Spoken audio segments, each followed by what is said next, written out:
what is the core concern at the root of your argument in Tyranny? It goes back really 4 decades, during which time the divide between winners and losers, Glenn, has been deepening, poisoning our politics and setting us apart. I think this divide has partly to do with the widening inequalities of recent decades. But it's not only that.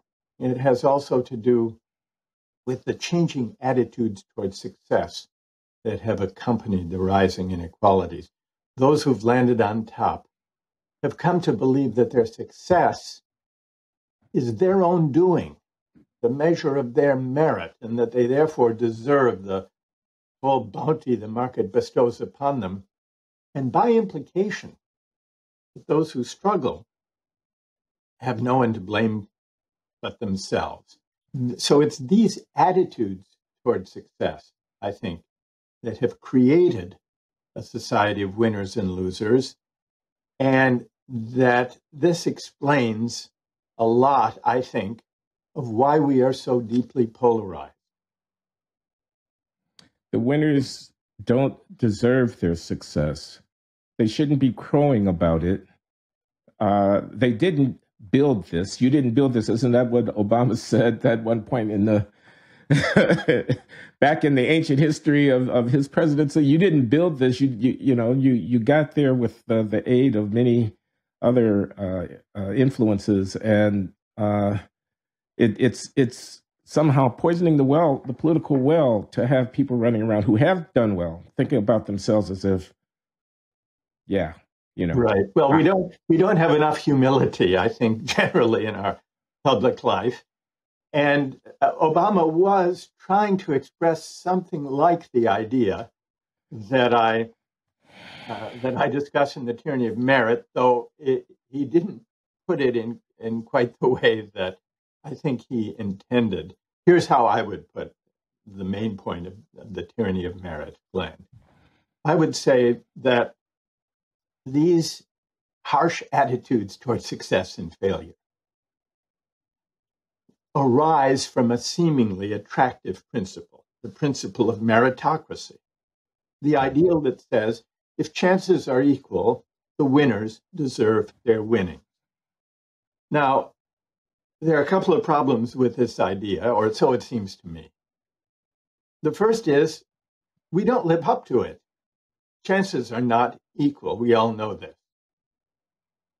Children who are born poor tend to stay poor as adults. Social mobility, upward mobility across generations is not what we often assume it to be. And higher education is not the engine of upward mobility we sometimes think. In Ivy League colleges and universities, despite generous financial aid policies, Glenn, there are more students from families in the top 1% than there are students from the entire bottom half of the income scale combined. So we don't live up to the meritocratic principles we profess, but it seems to me there's a deeper problem, which is the ideal itself is flawed. It's flawed because it encourages the winners, the successful, to inhale too deeply of their own success, to forget the luck and good fortune that helped them on their way. And it leads them to look down on those less fortunate than themselves. This gets back to the point you were suggesting about humility.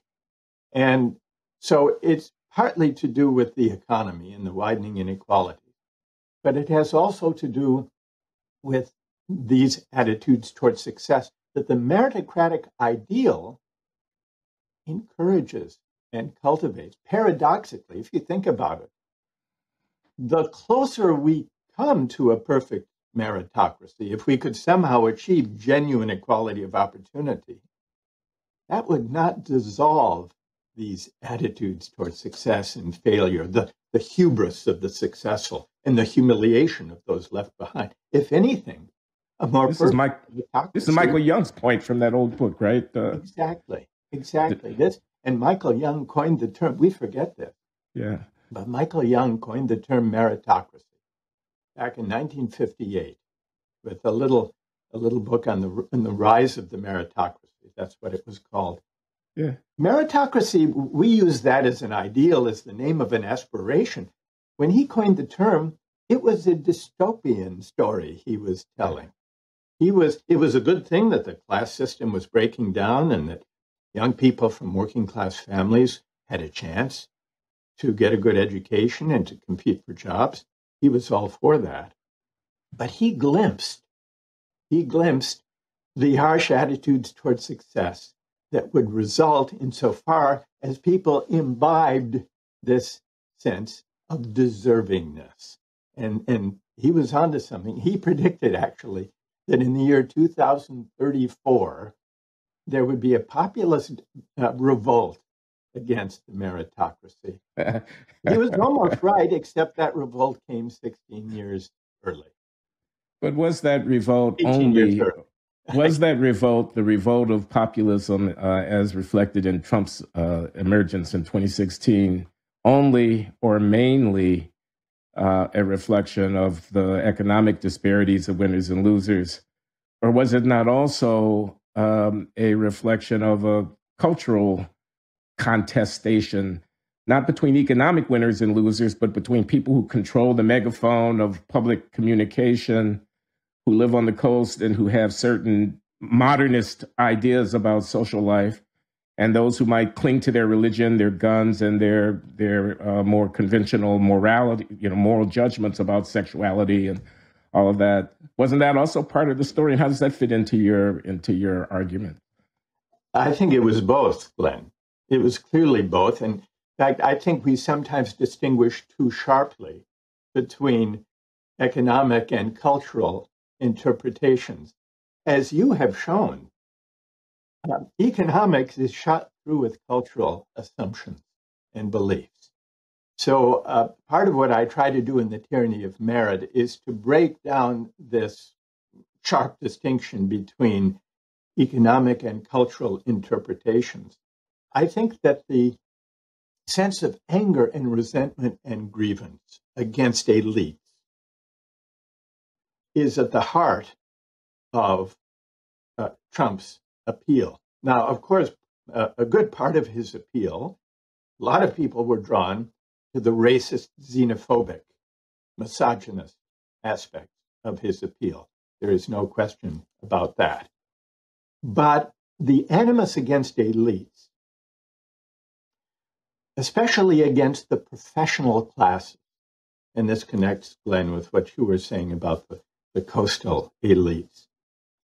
This represented actually a change in partisan allegiances. Traditionally, working class voters without a college education voted for the Democratic Party. And this is true in other countries too.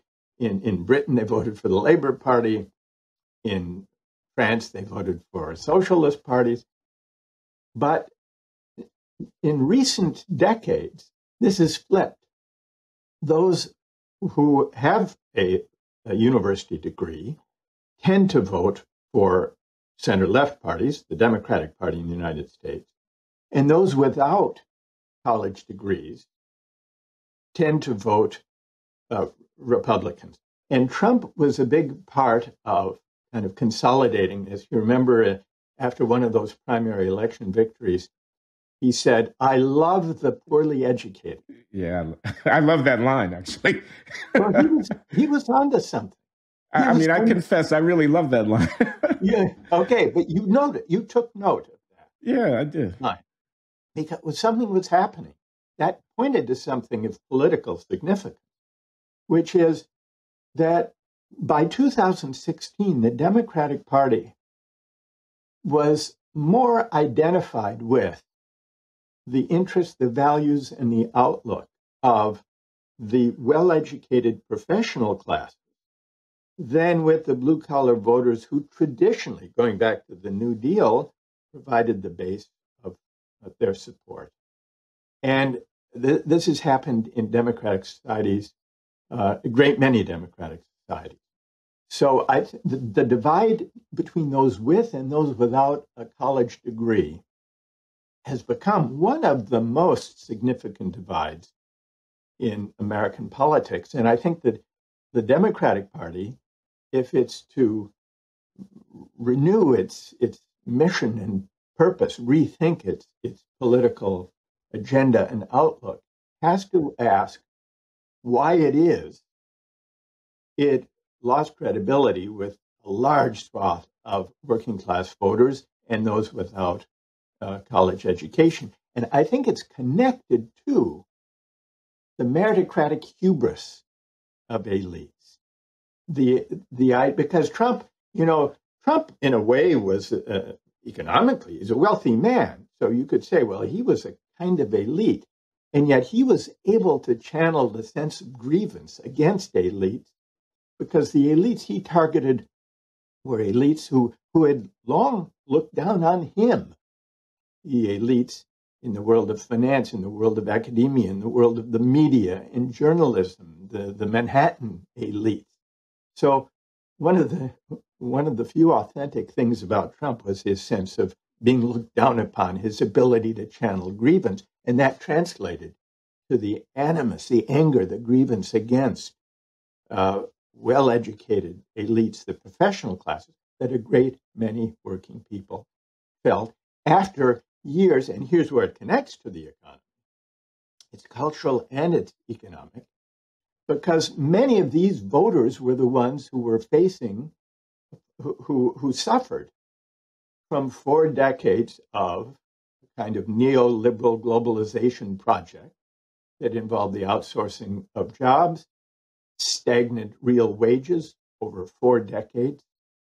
But it was connected, the neoliberal globalization project of the center-right and center-left establishment parties on both sides was connected with a certain meritocratic hubris among the elites who said the winners deserve their winning.